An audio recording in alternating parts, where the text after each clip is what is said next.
بڑی تیزی کے ساتھ میں اپنے خطیب و امام حضرت حافظ و قاری شمشیر رضا شمشیر سیوانی صاحب سے 15 منٹ میں تقریر خوانی اور نعت خوانی کے لیے میں منبر نور پر اس شعر کے ساتھ کہ فرشتے ان کے در پہ باری باری نعت پڑھتے ہیں. اگر کوئی شعر آپ تک پہنچ جائے، آپ کو دل کو چھو لے تو آپ سبحان اللہ بولیں گے، ورنہ یہ آپ کی مرضی. کہ فرشتے ان کے در پہ باری باری نعت پڑھتے ہیں، فرشتے ان کے در پہ باری باری نعت پڑھتے ہیں، سکندر بن کے طیبہ میں بھکاری نعت پڑھتے ہیں. اور خدا نے یوں بنائی ہے میرے محبوب کی صورت، خدا نے یوں بنائی ہے میرے محبوب کی صورت، ہمیں نظر پڑتے ہی پتھر کے پجاری نعت پڑھتے ہیں. خدا نے یوں بنائی ہے میرے محبوب کی صورت، نظر پڑتے ہی پتھر کے پجاری نعت پڑھتے ہیں. اب آپ کے سامنے میں اپنے خطیب امام سے گزارش کروں گا کہ ہدایت فرمائے، اپنے خطبہ خطاب نعت خوانی سے ہم سامعین کے دلوں کو حضور فرمائے. آئیے استقبال نعرہ تکبیر سے کر لیا جائے. نعرہ تکبیر، نعرہ تکبیر، نعرہ رسالت، نعرہ رسالت، جشن غوث الورا کانفرنس، نعرہ تکبیر، نعرہ رسالت. السلام علیکم ورحمۃ اللہ وبرکاتہ. الحمد للہ وبرکاتہ. الحمد للہ رب العالمین والعاقبۃ للمتقین والصلاة والسلام علی سید المرسلین وعلى آلہ واصحابہ وأہل بیتہ اجمعین. اما بعد فاعوذ باللہ من الشیطان الرجیم. بسم اللہ الرحمن الرحیم. ألا إن أولياء الله لا خوف عليهم ولا هم يحزنون. آمنت بالله صدق الله العظيم وصدق رسوله النبي الأمين الكريم ونحن على ذلك لمن الشاهدين والشاكرين والحمد لله رب العالمين. میں گدا تو بادشاہ بھر دے پیالہ نور کا، میں گدا تو بادشاہ بھر دے پیالہ نور کا، نور دن گنا تیرا دیدار صدقہ نور کا، نور دن گنا تیرا دیدار صدقہ نور کا. تیری نسل پاک میں ہے بچہ بچہ نور کا، تیری نسل پاک میں ہے بچہ بچہ نور کا.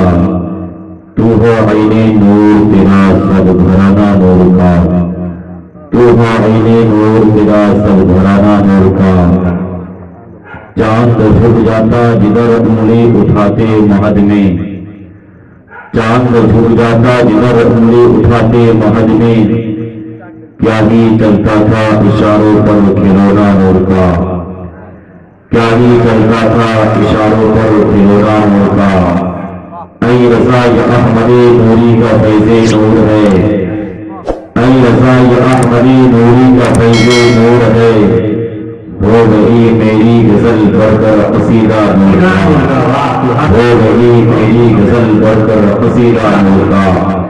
آئیے آپ اسی کے ساتھ ایک مرتبہ نبی کی دیوانی، نبی کے جانے والے، نبی سے محبت کرنے والے، نبی کی محبت میں ایک مرتبہ بلند آواز سے سب پڑھی ہوئی بات اللہم صلی علی سیدنا حبیبنا قریبنا محمد علیہ وسلم. صلو علیہ صلاۃ و سلام علیہ یا رسول اللہ، صلو علیہ صلاۃ و سلام علیہ سیدی یا رسول اللہ صلی اللہ علیہ وسلم. حضرات، آج کا یہ شان پروگرام غوث الورا کانفرنس حضور غوث پاک رضی اللہ عنہ کی محبت میں ہمارا آپ یہاں پر بیٹھے ہیں. مولا سید اللہ تبارک و تعالی ہم سب کی حاضری کو قبول عطا فرمائے، ہم سب کو غوث پاک سے محبت کرنے کی توفیق عطا فرمائے. ہزار یہ آپ کے سامنے قرآن مجید فرقان حمید کی بہت ہی مشہور معروف آیت کریمہ تلاوت کرنے کا شرف حاصل کیا. رب کا اعلان ہی 11 پاری کے آیت کریمہ ہے. صفحہ نمبر 15 کے شروع میں کر رہے الا ان اولیاء اللہ لا خوف علیہم ولا هم یحزنون، خبردار جو اللہ کے ولی ہیں اسے کوئی خوف ہے نہ اسے کوئی غم ہے نہ اسے کوئی ڈر ہے۔ حضرات، قرآن سے پتہ چلا کہ جو اللہ کی ولی ہے اسے کوئی خوف نہیں ہے، اور ہمارے علماء، ہمارے بڑے بڑے علماء کا یہ قول، یہ فرمان ہے کہ جو اللہ کے ولی ہے اسے دنیا کے اندر بھی خوف نہیں ہے تو جانے کے بعد اسے کوئی غم نہیں ہے، یعنی دنیا کے اندر بھی اسے کوئی خوف نہیں ہے، کوئی ڈر نہیں ہے، تو میدان محشر کے اندر بھی اسے کوئی خوف نہیں ہے۔ اس لیے اللہ کے جو ولی ہوتے ہیں وہ یہی کام کیا کرتے ہیں جس کام سے اللہ تبارک و تعالیٰ راضی ہو۔ اگر اللہ کے ولی کسی بندے سے دشمنی بھی کرتا ہے تو اللہ کے لیے کر رہا ہے، اور کسی بندے سے دوستی کر رہا ہے وہ اللہ کے لیے کر رہا ہے۔ اس لیے اللہ کے ولی اگر کوئی بھی کام کیا کرتے ہیں، اگر کوئی بھی اپنے قدم کو بناتے کہیں پر بھی کسی کام کے لیے، تو سمجھ نہیں ہے کہ اس کام سے اللہ بھی راضی ہے۔ اس لیے اللہ کے ولی کوئی ایسا کام کرتے ہی نہیں جس کام سے رب راضی نہ ہو، بلکہ جس کام سے اللہ راضی ہوا کرتے ہیں وہی کام اللہ کے ولی کیا کرتے ہیں۔ اسی اللہ کے ولی کے محبت میں آج ہم اور آپ یہاں پر بیٹھے ہیں۔ وقت نہیں ہے میرے پاس، میرے خیال سے 5 منٹ ختم بھی ہو چکا ہے۔ ایک مرتبہ نبی کی محبت میں ضروری پاک کر اللہم صلی علی سیدنا مولانا محمد بارک وسلم صلی اللہ علیہ وسلم یا رسول اللہ صلی اللہ علیہ وسلم۔ بس تھوڑی دیر میں آپ کے سامنے اس کے بعد بہت ہی جلدی اپنے گفتگو دیکھتے ہوئے میں اپنے گفتگو سے بڑھوں گا۔ نبی کی محبت میں بہت ہی خوبصورت شعر، ایک دو شعر آپ کے سامنے عرض کر رہا ہوں جو خصوص ہمارے معزز علماء کے بہت ہی درخواست ہے، آپ لوگ سننا چاہتے ہیں تو ایک مرتبہ نبی کی محبت میں بولیے یا رسول اللہ۔ آواز تھوڑا بڑھائیے، ہٹا رہے ہیں تو ایک بڑھا رہے ہیں۔ بہت ہی خوبصورت شعر، بہت ہی لاجواب شعر آپ کے سامنے عرض کر رہا ہوں، بہت ایسا سماعت فرمائیں کہ چھپ چھپ کے میرا تارا تاؤ، چھپ چھپ کے میرا تارا تاؤ، جب یاد مدینہ آتا ہے، چھپ چھپ کے میرا تارا تاؤ، جب یاد مدینہ آتا ہے، چھپ چھپ کے میرا تارا تاؤ،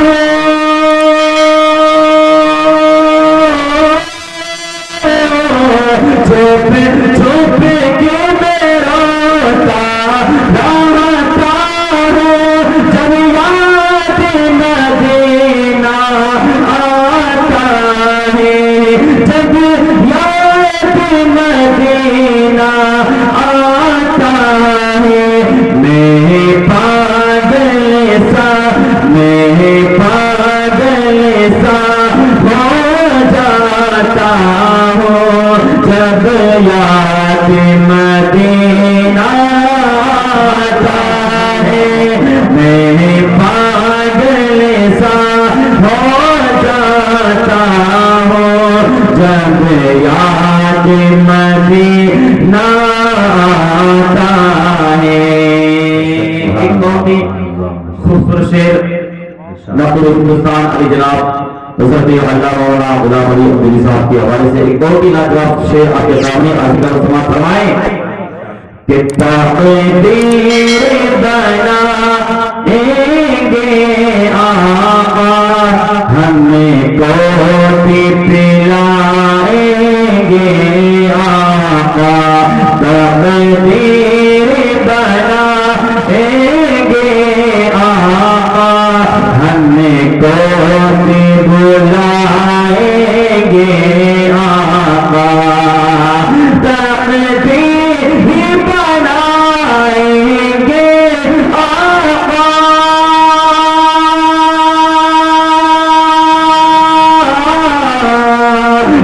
تکبیر بنائیں گے آقا ہم کو بھی بلائیں گے آقا ہم کو بھی بلائیں گے آقا گھنٹوں دل کو سمجھاتا ہوں گھنٹوں دل کو سمجھاتا ہوں جب یاد مدینہ آتا ہے گھنٹوں دل کو سمجھاتا ہوں جب یاد مدینہ آتا ہے. آخری شعر بہت ہے لیکن وقت کم ہے اس لیے ایک آخری شعر آپ کے سامنے عرض کر رہا ہوں. سما فرمائے ایک مرتبہ سمجھو کی بولی سبحان اللہ سبحان اللہ سبحان اللہ. اسی دے کی محبت کا کہنا دیدار کی حسرت کا کہنا اسی دے کی محبت کا کہنا دیدار کی حسرت کا کہنا اسی دے کی محبت کا کہنا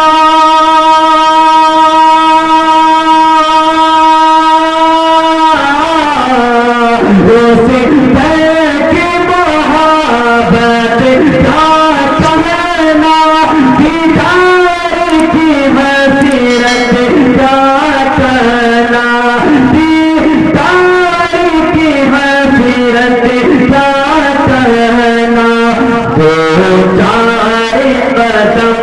دو چار قدم بڑھ جاتا ہوں دو چار قدم بڑھ جاتا ہوں جب یاد مدینہ آتا ہے چھپ چھپ کے میرا تاراتا ہوں جب یاد مدینہ آتا ہے.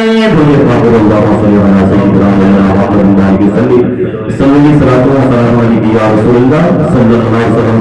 آپ روزی پاک کی محبت کرتے ہیں اللہ کے ولی کی محبت کرتے ہیں. تاریخوں میں آتا ہے ہندوستان کے خواجہ نواز فرماتے ہیں کہ جس کے دل کے اندر ایک تاریخ کے برابر بھی اور جو انسان زندگی گزارے عبادت کرے نماز پڑھے روزہ رکھے حج و زکات ساری چیزوں کو کرے لیکن اگر اس کے دل کے اندر اللہ کے ولی کی محبت نہیں ہے تو انسان گلی گلی میں ٹھوکر کھاتا نظر آئے گا.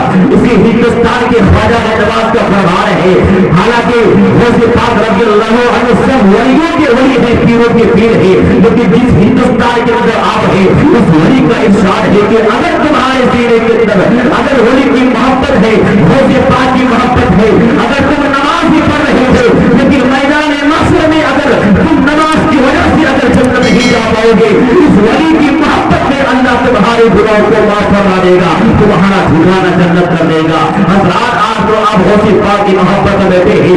میں نے پہلے بھی کہا تھا غوث پاک کا نام نہیں لیتا ہے جس انسان کو چاہتے کہ میرے غوث پاک اگر غوث پاک نہیں چاہیں گے تو کوئی انسان غوث پاک کا نام لے نہیں پائے گا. آج جتنے لوگ آئے ہیں چاہے جتنے لوگ غوث پاک کی محبت میں حاضر ہوتے ہیں چاہے کہیں بھی ذکر ہو چاہے آپ کے گاؤں کے اندر ذکر ہو چاہے آپ کے گاؤں سے باہر ذکر ہو جو انسان غوث پاک کا نام لے رہا ہے وہ انسان خوش نصیب انسان ہے. اس لیے کہ میرے غوث پاک فرماتے ہیں میرا نام وہی لیتا ہے جسے میں چاہتا ہوں میں چاہوں کہ نام نہ لے تو نام نہیں لے سکتے ہیں آپ. غوث پاک کے اندر اللہ نے پاک سے نوازا ہے. حضرات قدر اسی غوث پاک کا یہ بیان ہے. غوث پاک رضی اللہ عنہ ایک محلہ سے گزرتے ہیں ایک گاؤں سے جیسے ہی گزرتے ہیں گزرنے کے وقت ایک دو آدمی آپس میں جھگڑا کر رہے ہیں ایک دو آدمی آپس میں لڑائی کر رہے ہیں دونوں آپس میں لڑے ہوئے ہیں. غوث پاک قریب جاتے ہیں قریب جانے کے بعد لوگوں سے کہنے لگے تم لوگ آپس میں کیوں جھگڑا کر رہے ہو آخر کیا وجہ ہے کیوں تم لوگ پریشان نظر آ رہے ہو. اس میں سے ایک عیسائی تھا اس میں سے ایک نبی کا دیوانہ تھا ایک تو نبی کا عاشق ہے دوسری طرف حضرت عیسیٰ علیہ السلام کا ماننے والا تھا. لیکن